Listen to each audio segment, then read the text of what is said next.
안녕하십니까. 한국 근대사 두 번째 시간입니다.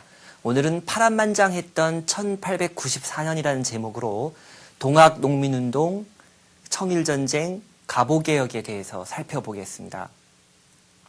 제 개인적인 생각으로 1894년만큼 파란만장했던 해는 없습니다. 동학농민운동과 청일전쟁과 갑오개혁은 각각 엄청난 핵폭탄급 위력을 가진 사건들이었습니다. 그런데 이 세 개의 사건이 동시다발적으로 연이어서 발생하게 됐다는 것이죠. 우리나라, 우리 백성들 모두 정신 차릴 수 없었습니다. 그 정도 국왕 노릇을 마음껏 할 수가 없었죠. 그 울분의 역사, 그 불행했던 역사, 지금부터 살펴보시겠습니다.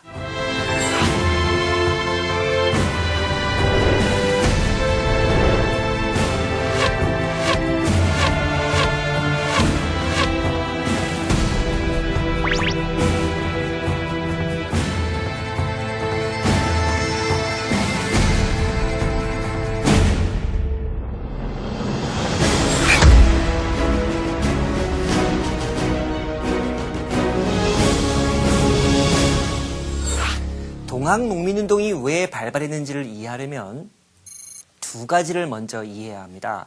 우선 공면교환체제라는 것에 대해서 말씀드릴게요. 이모군란과 갑신정변을 통해서 일본은 청나라에게 완패를 당하고 맙니다. 종이호랑이인 듯 싶었던 청나라의 위력은 아직도 대단했고요. 일본은 아직도 성장할 일이 많이 남아 있었던 것이죠. 그래서 일본은 조선에서 이제 경제 침투에 주력하게 됩니다. 물론 개항장을 통해서죠. 개항장의 일본 상인들은 서양의 물품들을 우리 조선 사람들에게 팔기 시작합니다. 가장 인기 있었던 품목은 옥양목, 광목이라고도 하죠. 옷감이 정말 흰색으로 아주 빛이 날 정도라고 해서 광목 또는 옥양목이라고 이렇게 부르죠. 그 다음에 공장에서 뽑아낸 면제품류, 다 옷들입니다. 그 밖에도 유리라든가 또 성냥, 램프, 석유, 그러니까 램프에 불을 붙이기 위해 그 연료로 쓰는 등유, 그 다음에 솥, 냄비, 주전자 같은 양철 제품, 그리고 톱, 칼, 망치, 못, 철사 같은 철물 제품, 그리고 자명종 시계, 이런 것들을 팔기 시작하는 것이죠. 물론 우리나라의 부유층 같은 경우에는 위스키나 포도주도 삽니다.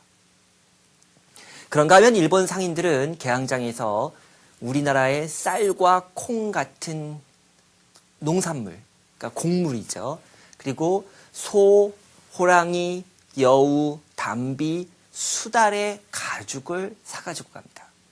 즉 한마디로 말하면 일본 사람들은 영국에서 수입했던 상품들, 그리고 자기네 공장에서 직접 만든 면제품류를 우리 한국인들에게 팔고 반대로 우리의 곡물과 천연자원들을 헐값에 가져갔던 것입니다.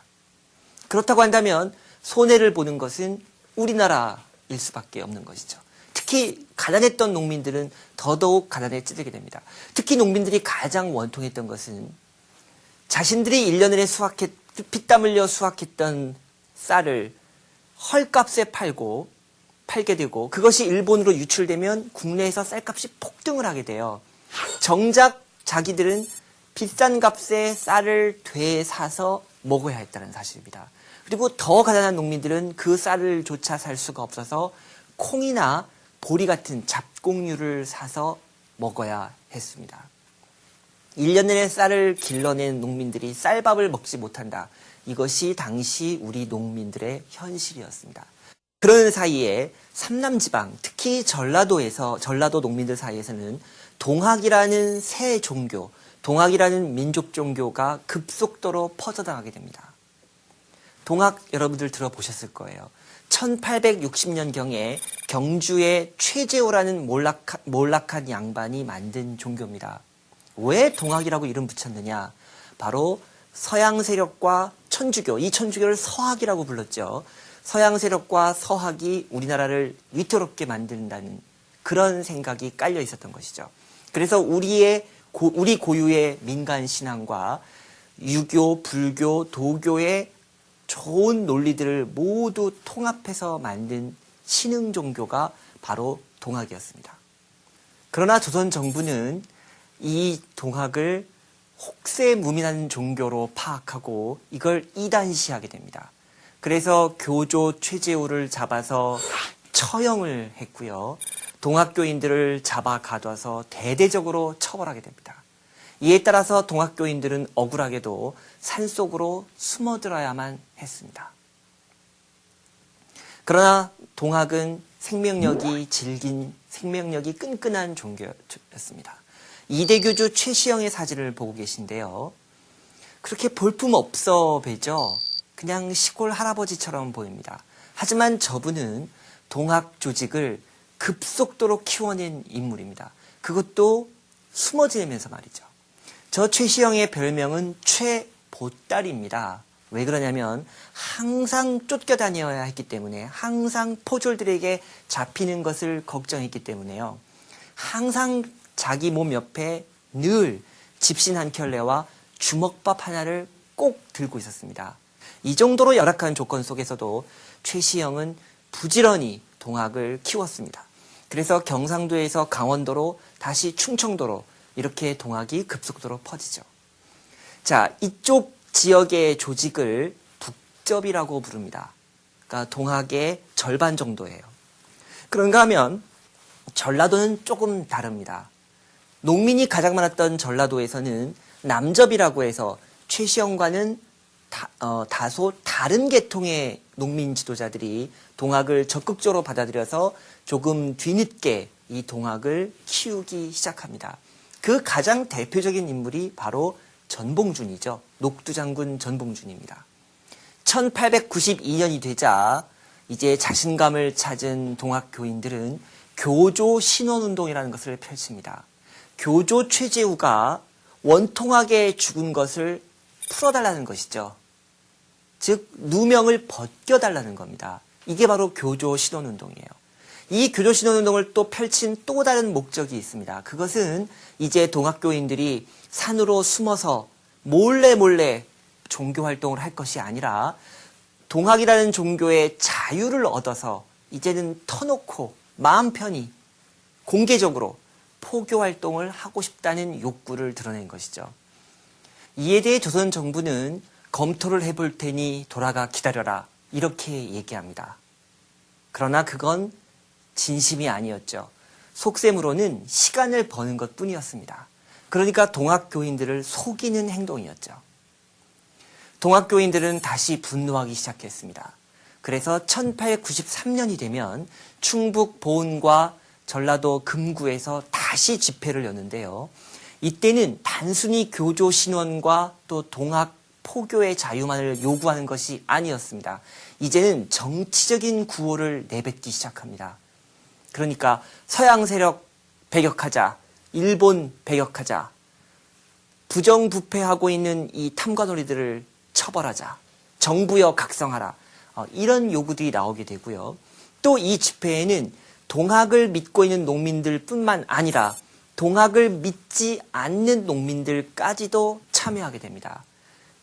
집회의 규모가 점점 커지게 되고 동학의 위상이 점점 높아지게 되었던 것이죠.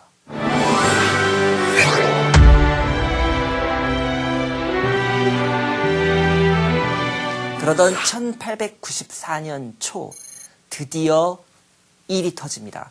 동학 농민운동이 본격적으로 시작되는 시점이 된 것이죠. 그것이 바로 전라북도 고부라는 마을에서 일어난 봉기입니다. 자, 왜 이 봉기가 시작됐느냐? 그것은 고부 군수 조병갑이라는 사람의 타막, 즉 부정부패 때문이었습니다. 아주 심했어요. 1892년 부임한 이후부터 단 한순간도 빼지 않고 이 사람은 백성들에게 어떻게 하면 세금을 물릴까, 그걸 횡령할까, 이것만을 정말 치밀하게 연구한 사람인 듯 싶습니다. 자, 예를 들어볼까요? 자기 아버지의 공덕비를 세우겠다고 세금을 거둡니다.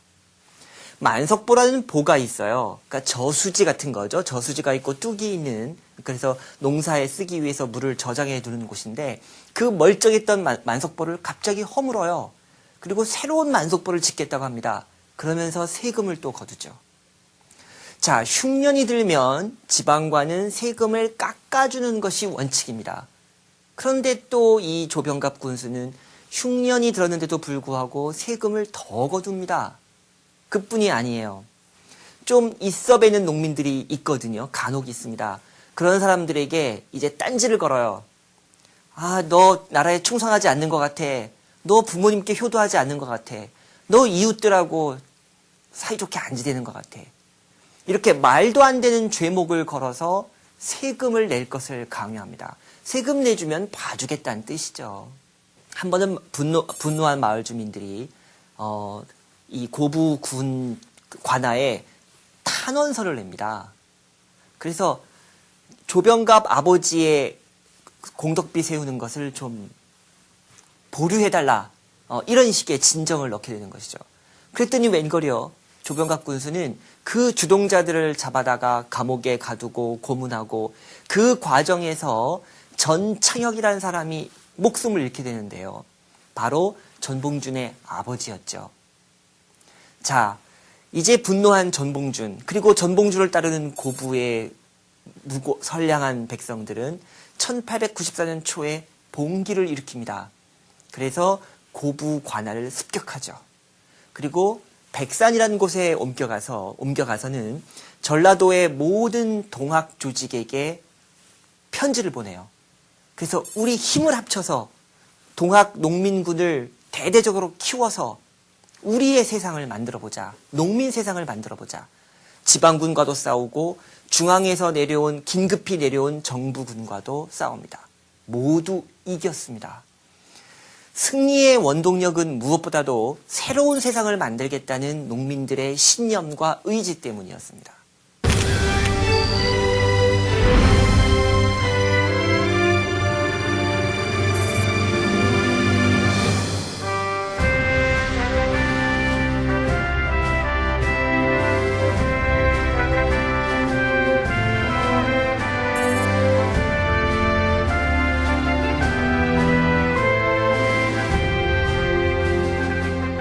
결국 농민군은 전주성이라고 한다면 결국 전라도에 가명이 있는 곳이고 전라도의 행정 수도거든요.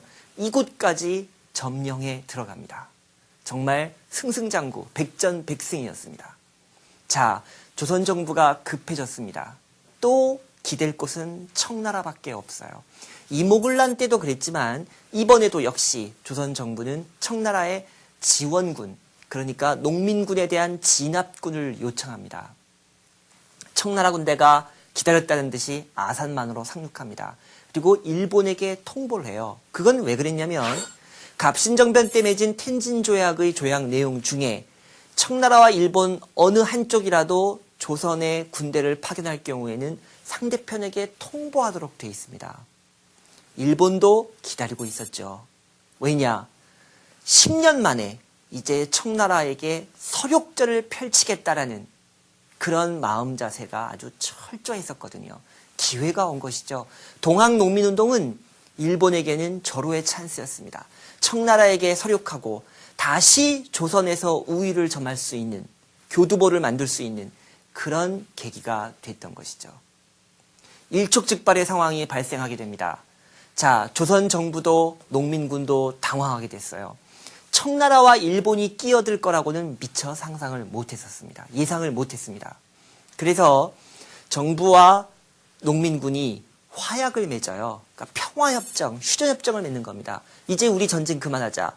외세를 일단 돌려보내놓고 다음 순서를 도모하자. 이렇게 서로 협의하는 거죠. 특히 농민군이 이 제안을 받아들였던 이유가 두 가지가 있습니다. 경상도, 강원도, 충청도 일대의 북접은 남접의 이 봉기에 참여하지 않았어요. 그러니까 남접 농민군 입장에서는 지원군이 오질 않는다는 얘기죠.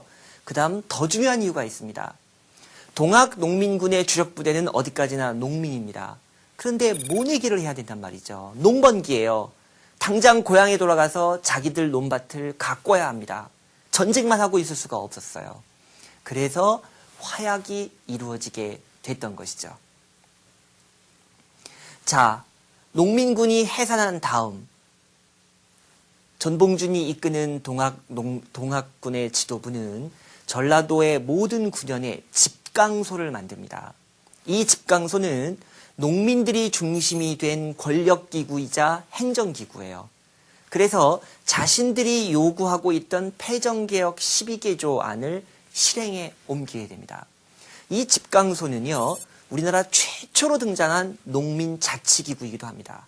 이 집강소의 유형이 크게 세 가지가 있어요. 첫 번째 유형은요, 전라북도 남원, 성춘향 이몽룡 나오는 남원 있죠? 그 남원 같은 경우인데요. 여기는 지방관이 겁에 질려서 도망을 가버려요. 그래서 농민군 지도부가 들어가서 집강소를 세우고 독자적으로 마을을 다스리는 형태입니다. 두 번째 유형은요, 지방관과 농민군 지도부가 연합 지도부를 구성합니다. 그래서 함께 집강소를 운영해 나가요. 이런 경우가 가장 일반적인 유형이었습니다. 이런 경우의 대표적인 곳이 전주죠. 세 번째 유형은요, 고추장으로 유명한 순창 같은 경우인데요. 지방관 세력이 강합니다. 그래서 농민군 지도부가 양보를 해요. 아, 당신네 지방관들이 원래대로 이 마을을 통치하십시오. 집강소를 운영해 나가십시오. 단 우리는 감독을 하겠습니다. 요게 세 번째 경우입니다. 그런데 한 가지 재미있는 것은 전라남북도 통틀어서 유일하게 한 곳만 집강소가 설치되지 않는 곳이 있습니다. 여러분들 전라도가 왜 전라도인지 아세요? 전주와 나주라는 으뜸 고을의 머리 글자를 따서 전라도거든요. 즉 나주란 곳은 양반들이 상당히 많았다는 얘기죠. 그래서 농민군이 발을 붙이지 못합니다. 그래서 유일하게 나주만 집강소가 없었어요.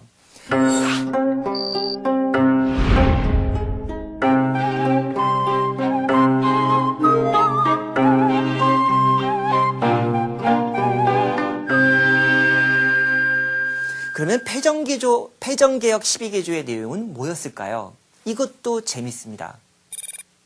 우선 충성하지 않는 자, 부모님께 효도하지 않는 자, 그리고 부정부패를 일삼는 지방관들은 모두 벌 준다고 되어 있습니다. 그런가 하면 외적, 일본이라든가 서양 세력과 내통하는 자, 여기에 대해서도 크게 벌한다고 되어 있어요. 그런가 하면 신분제의 폐지를 요구합니다. 특히 노비제의 폐지를 요구하죠. 그리고 과부들의 개가라는 건 요즘 말로 하면 재혼입니다. 과부들의 재혼을 허가하자. 그리고 여성들의 인신매매를 금지하자. 이런 내용도 나오고요. 또 그런가 하면 무명잡세라고 해서 원래 세금이 아니에요. 지방관들이 그냥 자기들 멋대로 지어내는 그런 정치불명의 잡된 세금들. 이런 것들을 폐지하자. 그리고 맨 마지막에는 토지를 농민 중심으로 다시 골고루 토지를 분배하자. 이런 파격적인 내용들을 내겁니다. 그리고 그런 내용들을 실천에 옮겼던 것이죠.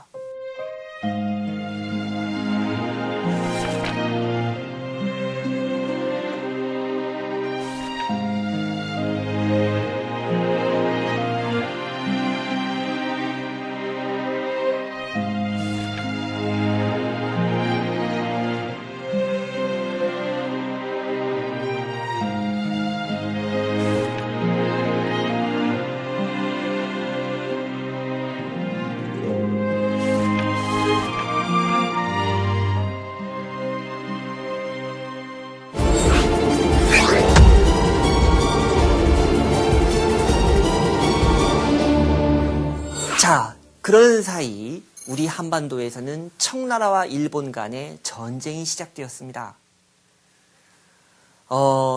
정부군과 농민군이 화약을 맺었기 때문에요. 사실은 청나라군과 일본군은 철수하는 것이 맞습니다. 청나라군은 되돌아갈 의사가 있었어요. 하지만 일본은 어떻습니까? 절호의 찬스를 놓치면 안 되겠죠. 그래서 선전포고도 하지 않고 청나라군을 기습합니다. 아주 비신사적인 행위죠. 자, 아산만에서 일본 해군이 청나라 해군을 공격합니다.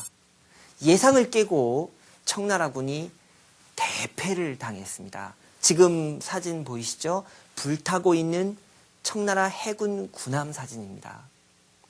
그런가 하면 육지에서도 대규모 전투가 벌어지게 됩니다. 바로 우리나라 두 번째 도시 평양이었습니다. 이 평양에서도 예상을 뒤엎고 일본군이 청나라군을 대파하게 됐습니다. 폐허가 된 평양의 시가지 모습도 눈에 들어옵니다. 처참한 광경입니다. 중요한 것은 고래 싸움에 새우등 터진다는 격으로 우리가 일본과 청나라 전쟁의 전쟁터가 돼서 너무나도 많은 희생을 감수해야 했다는 사실입니다. 또 하나, 이 전쟁의 결과 우리는 청나라가 이기면 청나라 품으로, 일본이 이기면 일본 품으로 그대로 빨려 들어가게 되어 있었다는 사실이겠죠. 지금 보시는 장면은 일본군이 포로로 잡은 청나라 군과 함께 찍은 사진입니다. 왜 일본이 이 전쟁에서 청나라군을 이길 수 있었느냐면요. 일본 국력의 신장도 중요하고 또 일본 군사력의 증진도 중요했지만 또 하나 일본군의 사기 그리고 일본군의 질서의식이 대단했다는 겁니다. 바꿔 말하면 청나라군은 일본군을 얕잡아왔고요. 우리 조선 사람들도 얕잡아왔습니다. 군대 기강이 해이해졌어요. 사실 이 청일전쟁을 겪은 우리 한국 사람들 가운데서도 애초에는 청나라 편을 들다가 또는 청나라가 이길 거라고 예상했다가 어느 순간부터 마음을 바꿔서 일본이 이길 거라고 그리고 일본이 이겨야 한다고 응원했던 사람들이 제법 많았습니다. 이제 일본은 파죽지세로 청나라군을 밀어붙입니다. 압록강을 건너 만주로 진격했죠. 이제 전쟁터는 청나라가 됐습니다. 1895년 청나라는 서둘러 백기를 들게 됩니다. 일본군이 두려웠던 것이죠. 일본은 패전국 청나라에게 엄청난 규모의 배상금을 요구했고요. 그뿐만 아니라 요동반도와 타이완 등 많은 영토를 요구하게 됩니다. 아주 알짜배기들이었죠. 그런데 이때 러시아, 프랑스, 독일 이 세 나라가 등장합니다. 이 세 나라가 일본에게 말합니다. 일본, 너네가 승리한 건 좋은데 너무 심하잖아. 전리품을 그렇게 많이 챙기는 게 어딨어? 너네 양심도 없냐? 조금 내놔봐. 그래서 일본은 하는 수 없이 배상금만 챙기고 요동반도와 타이완 등 노른자 땅을 모두 토해내게 됐습니다. 그러자 러시아, 프랑스, 독일은 기다렸다는 듯이 그 노른자 땅들을 하나씩 차지하게 됩니다. 결국 전쟁터에서 수많은 희생을 치르면서 제주를 부려 승전한 것은 일본이었지만 실리를 챙긴 것은 러시아, 프랑스, 독일 이렇게 세 나라였습니다. 이것을 삼국의 간섭이라고 부릅니다. 지금 보시는 풍자화는 프랑스의 화가 비고가 그린 그림인데요. 잘 보시면요. 앞에 일본 군인과 뒤에 청나라 군이 보무도당당하게 행진하고 있습니다. 총검을 들고 말이죠. 그런데 심청전에 나오는 신봉사를 닮은 듯한 우리의 양반, 선글라스를 끼고 멋을 부리긴 했지만 아주 비참하게 깔려 있습니다. 등에는 묘비까지 꽂혀져 있죠. 아마도 고통에 겨워 신음하는 듯합니다. 그 광경을 강 너머에서 러시아 병사가 지켜보고 있습니다. 1890년경 조선을 둘러싼 국제 정세를 프랑스의 풍자화가는 이렇게 묘사했습니다. 그런데 이것은 청일전쟁을 통해서 실제 상황이 되어버렸습니다. 우리나라는 고래 싸움에 새우등이 터졌고 우리의 앞날은 점점 더 어두워져만 간 것입니다. 이 사진을 봐주시죠. 이것은 이제 청일전쟁에서 승기를 잡은 일본군이 서울에 개선하는 장면입니다. 지금으로 보면 용산과 만리동의 중간쯤 됩니다. 보무도당당한 일본군의 모습, 이것은 뭘 의미하는 것이냐면요. 그동안 중국 중심의 전통적인 동아시아 국제 질서가 무너졌다는 걸 의미합니다. 즉 중국은 이제 종이 호랑이가 된 것이고요. 그러면 새로운 강자는 누구냐? 바로 일본이라는 것이죠. 그리고 그 일본이 새로운 강자로 떠오를 수 있었던 가장 중요한 원동력은 바로 근대화에 있었다는 걸 보여주는 사진입니다. 그리고 여기서 한 가지 속으면 안 되시는 것이 있어요.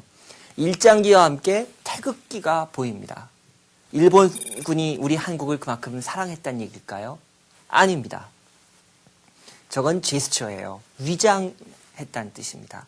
결국 일본이 청나라로부터 우리 조선을 구해줬다라는 이런 식의 제스처를 통해서 한국인들에게 자신의 일본 이미지를 선한 이미지로 그리고 강자의 이미지로 이렇게 치장하고 싶었던 것이겠죠.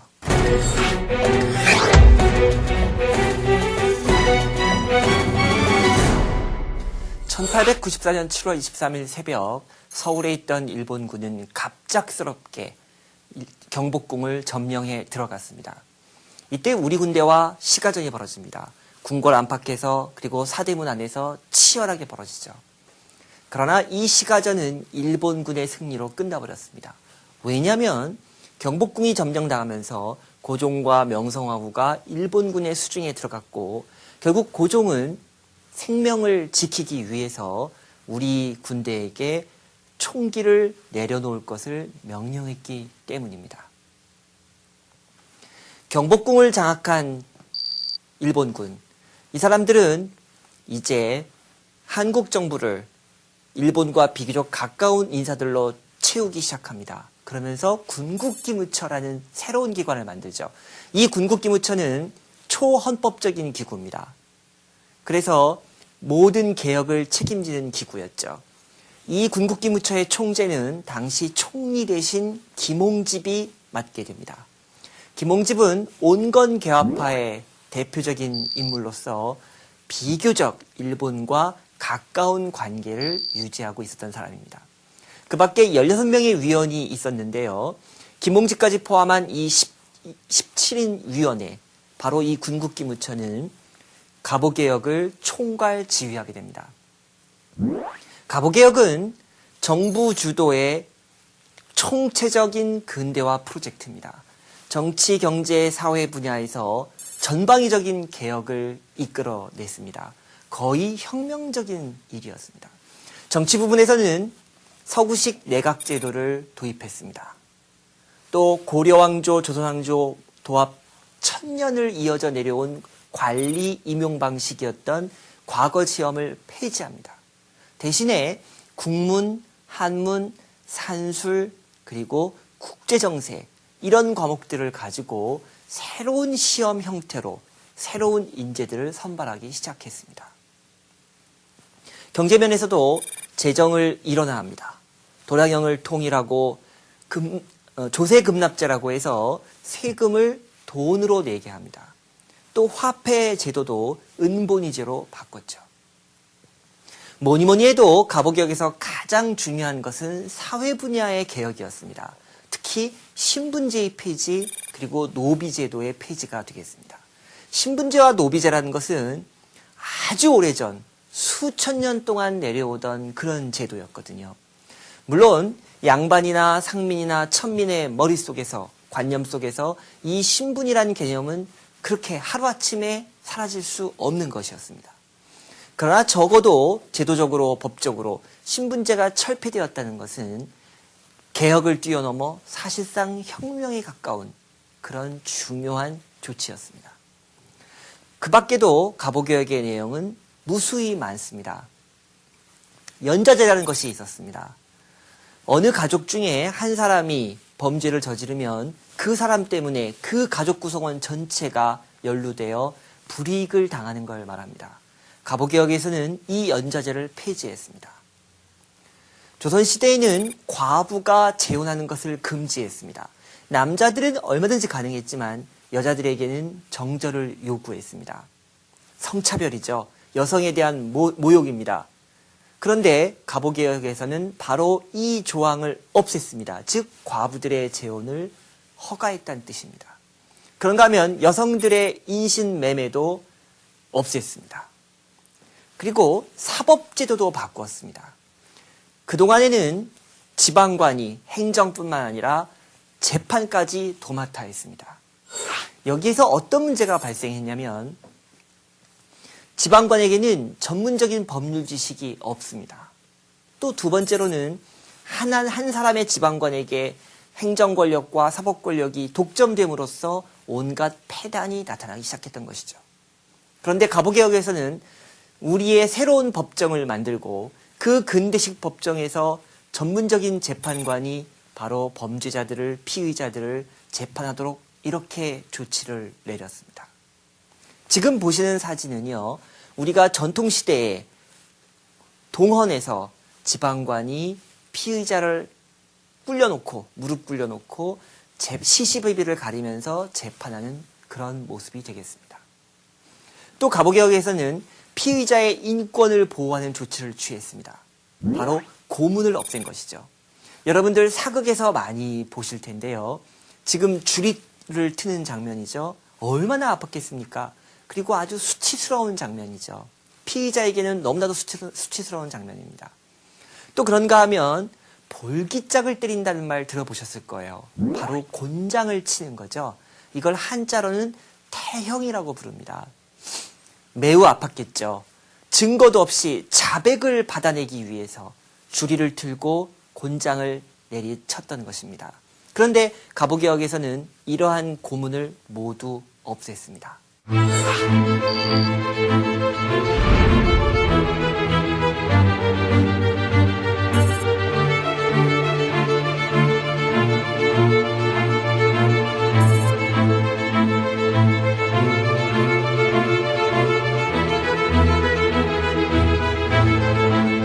가보개혁의 내용에 대해서 농민군은 환영 일색이었습니다.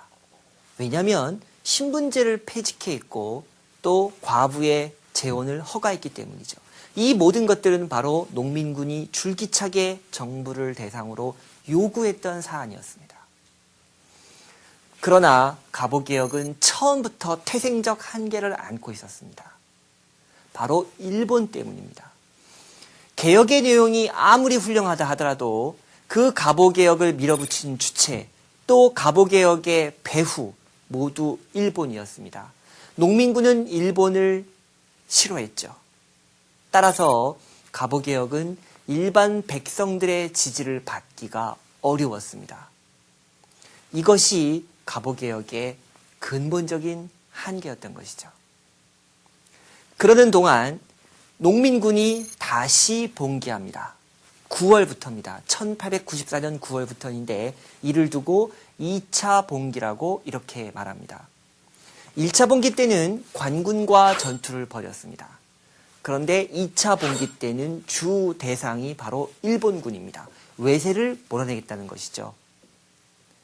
논산에서 그리고 공주에서, 공주의 우금치에서 대규모 전투가 벌어집니다. 농민군은 20만 명의 대군, 그러나 무기는 축창밖에 없습니다. 반면에 일본군과 정부군 연합군은 숫자는 적었지만 총은 물론이고 대포까지 건들고 있었습니다. 화력 싸움에서 상대가 되지 않습니다. 결국 농민군은 참패하고 맙니다. 그리고 후퇴를 거듭합니다. 그러던 가운데 전봉준, 김계남, 손아중 등 농민군의 지도자들은 모두 체포되어 형장의 이슬로 사라지고 맙니다. 지금 보시는 사진은 바로 전봉준이 형장의 이슬로 압송되는 그런 장면입니다. 너무나 또 안타까운 모습이죠. 녹두장군 전봉준, 키가 작고 덩치가 왜소해서 붙여진 별명입니다.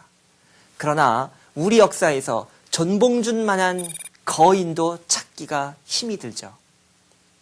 전봉준은 동학계 지도자이면서도 농민들의 경제적 현실, 농민들의 사회적 현실, 그리고 그들의 감성과 그들의 이해관계를 가장 정확히 인식하고 농민군을 이끌고 농민운동을 벌였습니다. 또 모든 전투에서 백전백승을 거둔 군사 전략가였습니다. 또 외세가 개입해서 청일전쟁이 벌어질 위기에 처하자 정부군과 협상을 벌여서 화약을 맺고 집강소를 통해서 패정개혁안을 실천에 옮겼던 노련한 정치가였습니다. 이런 사람 찾기 힘들죠. 그러나 전봉주는 죽고 맙니다. 그건 바꿔 말하면 동학농민운동이 결과적으로 좌절됐다는 것을 의미합니다. 그러나 동학농민운동의 역사적 의의는 대단히 높습니다. 갑오개혁을 이끌어냈고 또 일본을 상대로 반외세 자주적인 농민운동을 벌였던 것입니다.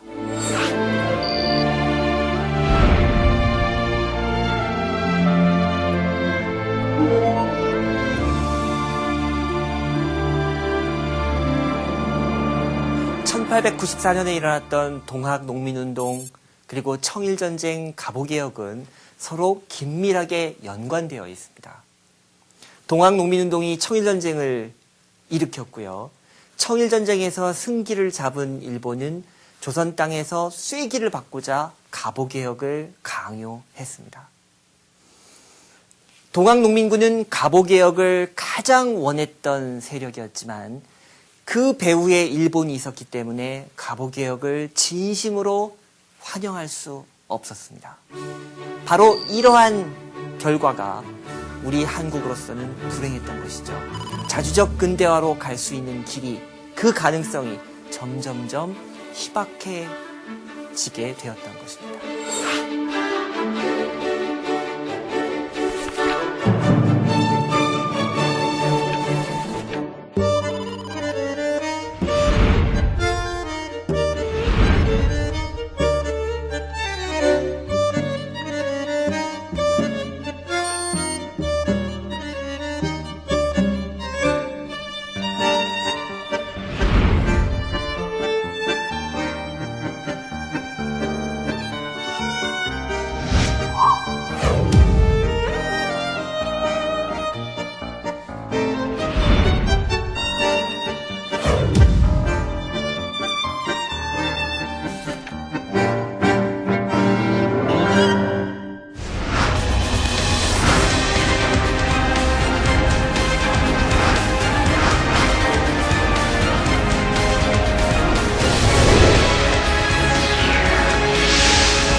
합해서 만든 신흥 종교가 바로 동학이었습니다.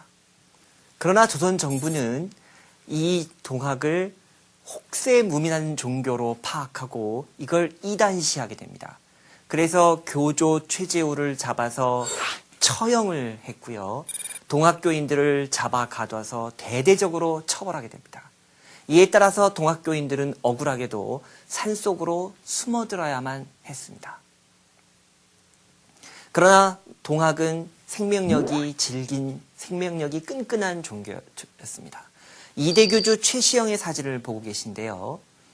그렇게 볼품 없어 보이죠? 그냥 시골 할아버지처럼 보입니다. 하지만 저분은 동학 조직을 급속도로 키워낸 인물입니다. 그것도 숨어 지내면서 말이죠.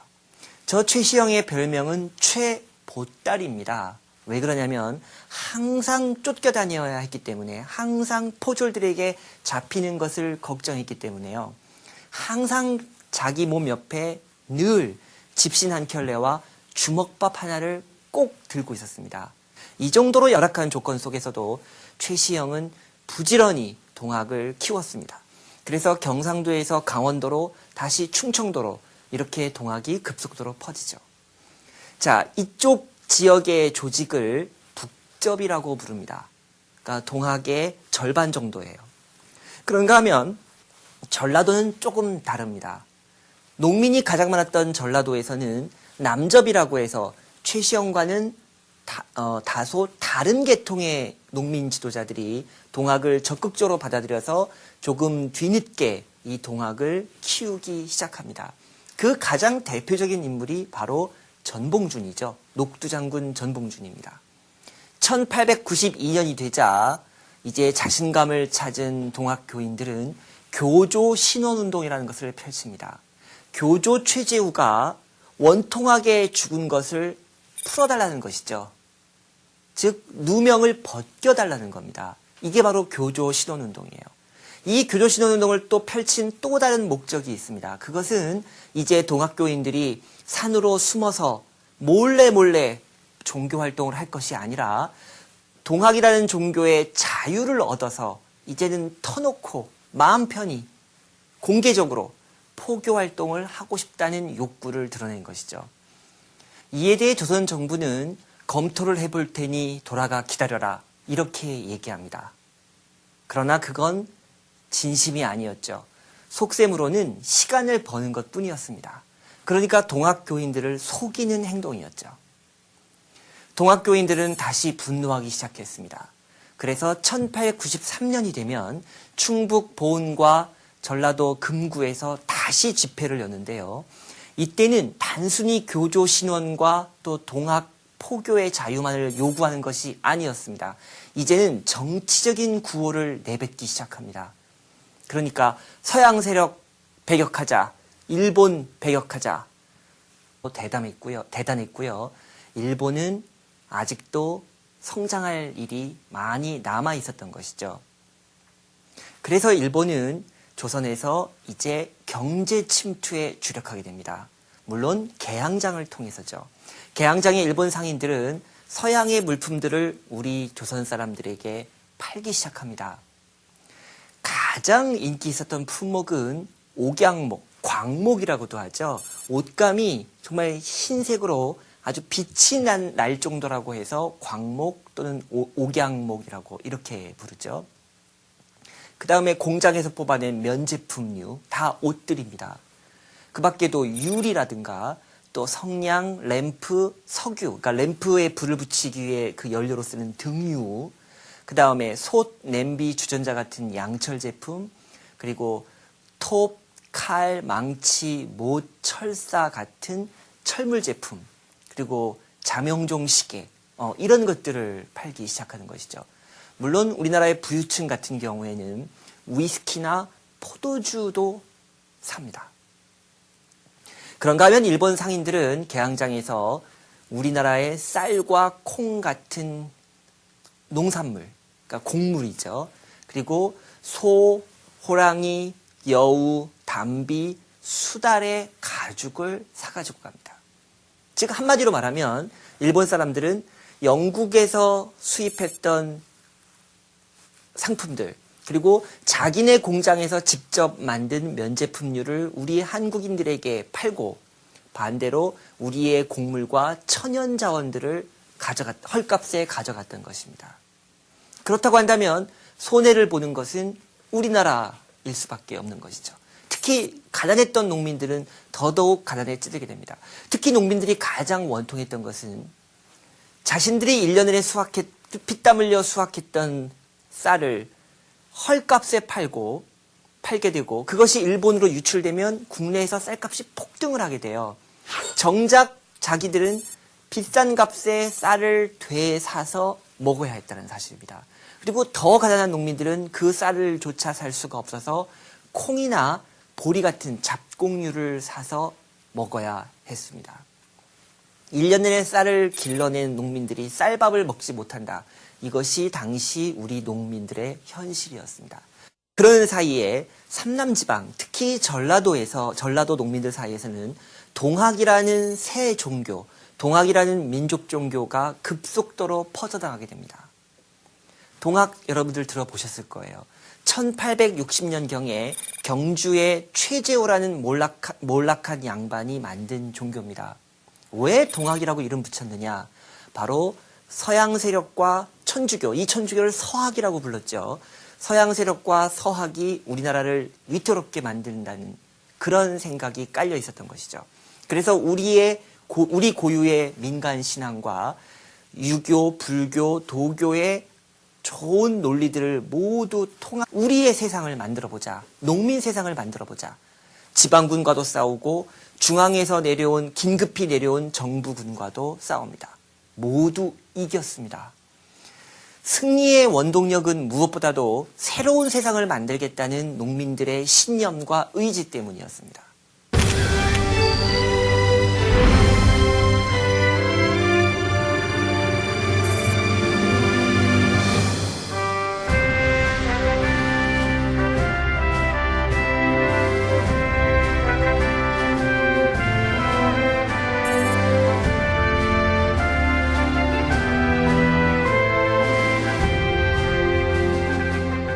결국 농민군은 전주성이라고 한다면 결국 전라도에 가명이 있는 곳이고 전라도의 행정 수도거든요. 이곳까지 점령해 들어갑니다.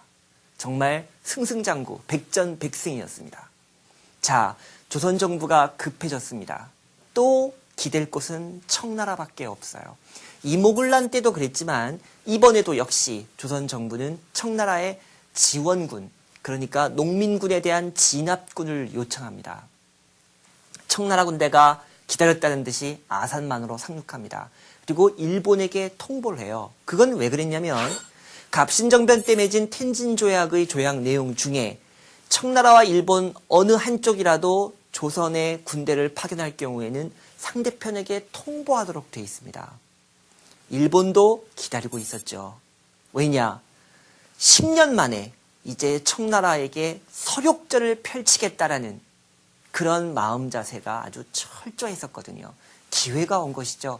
동학농민운동은 일본에게는 절호의 찬스였습니다.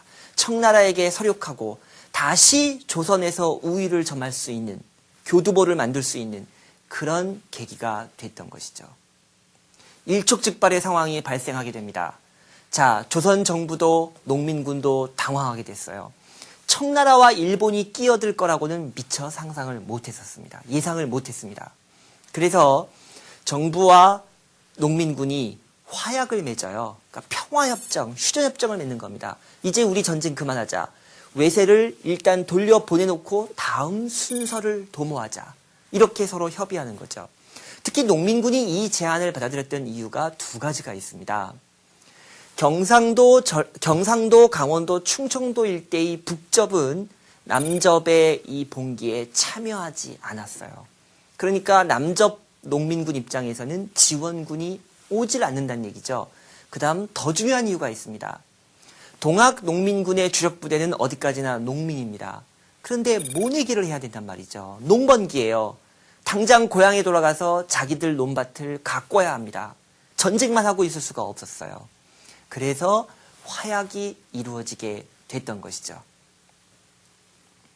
자, 농민군이 해산한 다음 전봉준이 이끄는 동학군의 지도부는 전라도의 모든 군현에 집강소를 부정부패하고 있는 이 탐관오리들을 처벌하자. 정부여 각성하라. 이런 요구들이 나오게 되고요. 또 이 집회에는 동학을 믿고 있는 농민들뿐만 아니라 동학을 믿지 않는 농민들까지도 참여하게 됩니다. 집회의 규모가 점점 커지게 되고 동학의 위상이 점점 높아지게 되었던 것이죠.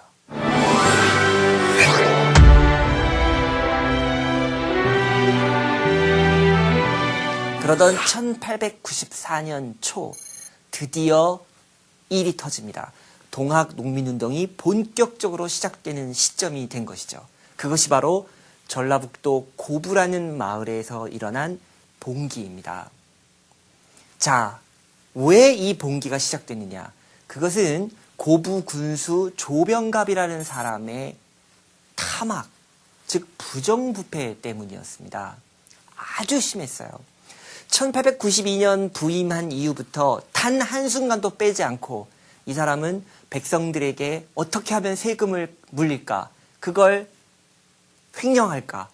이것만을 정말 치밀하게 연구한 사람인 듯 싶습니다. 자, 예를 들어 볼까요? 자기 아버지의 공덕비를 세우겠다고 세금을 거둡니다. 만석보라는 보가 있어요. 그러니까 저수지 같은 거죠. 저수지가 있고 뚝이 있는, 그래서 농사에 쓰기 위해서 물을 저장해 두는 곳인데 그 멀쩡했던 만석보를 갑자기 허물어요. 그리고 새로운 만석보를 짓겠다고 합니다. 그러면서 세금을 또 거두죠. 자, 흉년이 들면 지방관은 세금을 깎아주는 것이 원칙입니다. 그런데 또 이 조병갑 군수는 흉년이 들었는데도 불구하고 세금을 더 거둡니다. 그뿐이 아니에요. 좀 있어 뵈는 농민들이 있거든요. 간혹 있습니다. 그런 사람들에게 이제 딴지를 걸어요. 아, 너 나라에 충성하지 않는 것 같아. 너 부모님께 효도하지 않는 것 같아. 너 이웃들하고 사이좋게 안 지내는 것 같아. 이렇게 말도 안 되는 죄목을 걸어서 세금을 낼 것을 강요합니다. 세금 내주면 봐주겠다는 뜻이죠. 한 번은 분노한 마을 주민들이 이 고부 군 관아에 탄원서를 냅니다. 그래서 조병갑 아버지의 공덕비 세우는 것을 좀 보류해달라, 이런 식의 진정을 넣게 되는 것이죠.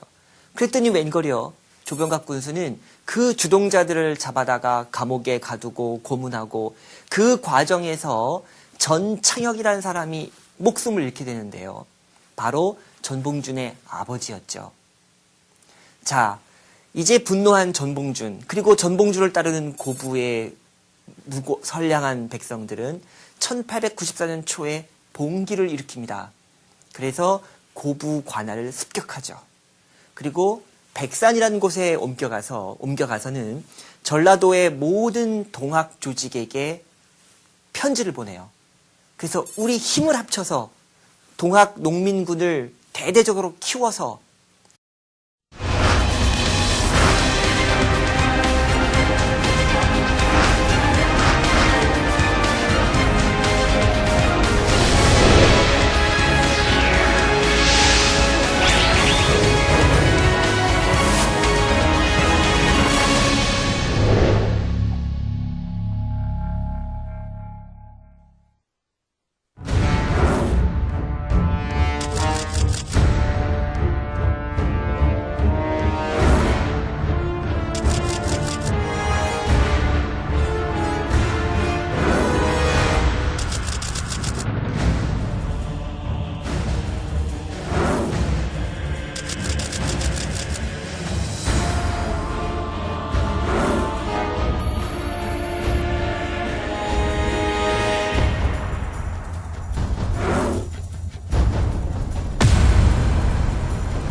안녕하십니까.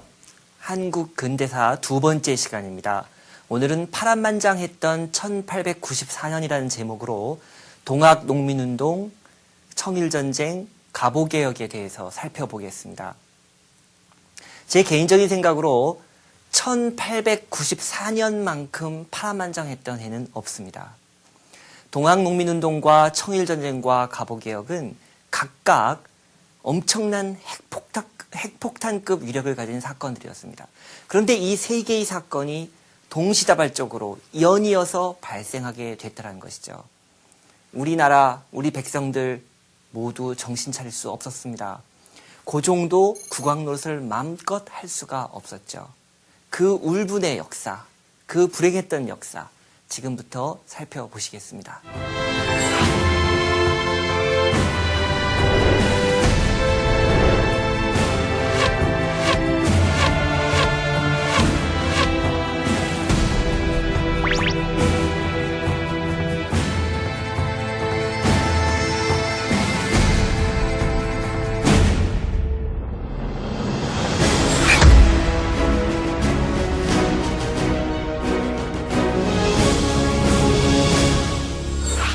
동학 농민운동이 왜 발발했는지를 이해하려면 두 가지를 먼저 이해해야 합니다.